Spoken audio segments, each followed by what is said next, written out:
Hello everyone, welcome to yet another video of electromagnetic fields. In today's video, we are going to see about an important law that governs the magnetostatics, which is the Biot law. In the previous video, we have seen about the other basics laws concerning the magnetostatics, which are Lorentz law of force, and then in the upcoming video we are going to see about Ampere circuit law. So here we have a small mind map regarding the topics that are being covered in electromagnetic fields. So right now we are discussing about magnetostatics, and in magnetostatics the first is the fundamental laws, which are the three basics laws that governs magnetostatics, which is Lorentz law of force, Biot-Savart's law, and then Ampere circuit law. So in today's video we are going to deep dive into the Biot-Savart law.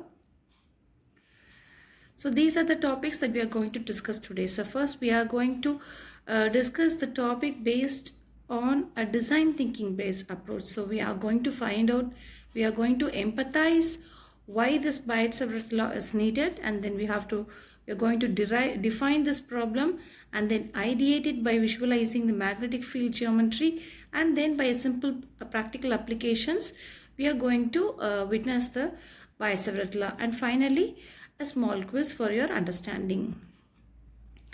So first, let's observe and empathize why a Biot-Savart law is needed. So let's begin with the physical demonstrations. Consider two current carrying wire loops.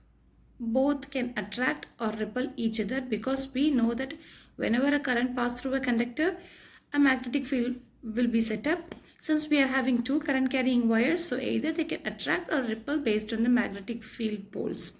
This interaction provides a tangible introduction to the concept of magnetic fields. So this attraction or repulsion is a result of some kind of invisible magnetic field between these two current flows. So now focus on the invisible forces. What might be causing these effects? So now also think about how this effects causes a real world problem in all the electronic and electrical gadgets. Yes, now let's get into the Biot-Savart law. This Biot-Savart law allows us to calculate the magnetic field intensity produced by a steady electric current. We know that whenever a current passes through a conductor, a magnetic field will also get set up. But how intensified magnetic field is set up? That is, what is the magnetic field strength that is being produced through this conductor by passing the current? That can be calculated using the Biot-Savart law. So this Biot-Savart law is a fundamental law for magnetism, which says that the magnetic field intensity or the magnetic field density produced by a conductor by passing a current is directly proportional to the current element and is inversely proportional to the square of the distance between them. So dB is equal to mu naught by 4 pi into IDL by R square. So here dB is directly proportional to IDL by R square. That is the actual law that tells about the magnetic field intensity. So using this law, we can find the magnetic field intensity of any element or any surfaces or any volume and all. So this law is analogous to the Coulomb's law in electrostatics, through which we easily calculate the magnetic electric field intensity. Now, breaking down the formula, what are the main elements in this Biot-Savart formula is that first thing, we've seen that dB is directly proportional to the current element. So if the current intensity is high, the strength of the magnetic field will also be high, since it is directly proportional to. Then dL, the current element.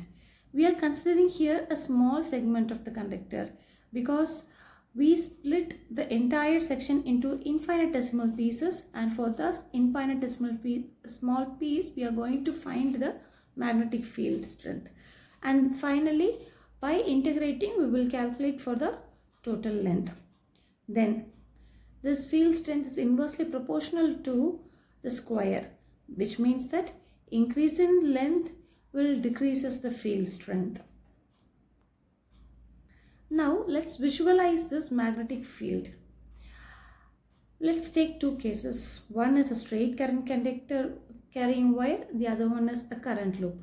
For a straight current carrying wire, the magnetic field lines will be concentric in nature, which means that its direction, the field direction, will be given by a right hand rule. But for a current loop, the field lines resemble to those of a bar magnet, converging at the center of the loop and diverging from the outside. So using these kind of geometry of magnetic fields, we can sketch the field lines for different configurations. Now, how can we apply this Biot law?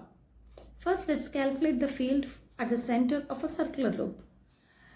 For a practical scenario like finding a magnetic field at the center of a current loop, this is a common problem that highlights the law's utility. Consider a circular loop of radius r carrying a current I. We integrate the contributions from each infinitesimal current element along the loop. Thereby, we can find the total magnetic field strength contributed by the entire length of the current carrying conductor. Not only for this current carrying conductor, for any circular loop, for toroids, solenoids, everything, everywhere we can apply this Biot law. But the only drawback of Biot law is that using this Biot law, we can find the field intensity for infinitesimal elements. By integrating, we can calculate for the entire volume. This is one of an issue. That means it is quite complicated for producing, for calculating for a total volume. So that is why we are moving for Ampere's law, which gives a total integrated value in a single stretch. So using this Biot law, what are the key takeaways we can take from this law? First thing is the direction of the magnetic field is crucial and it can be calculated from right hand rule. Next is the inverse square relationship. As the magnetic field strength diminishes rapidly with the distance from the current element, we can easily find that how much distance can be set up in order to intensify the magnetic field. So these are the references that I have taken for preparing this. So you can go through these websites and have a glance about these ideas in detail. So in this video, we have seen about what is Biot law, why it is important, and what is the mathematical equation for Biot law, and then we have seen some applications of how we can implement in a real world scenario. Hope this video is very useful to you, and the drawbacks of this Biot law can be overcome by using Ampere's law, which we can discuss in detail in the upcoming video. Thank you. Thanks for listening.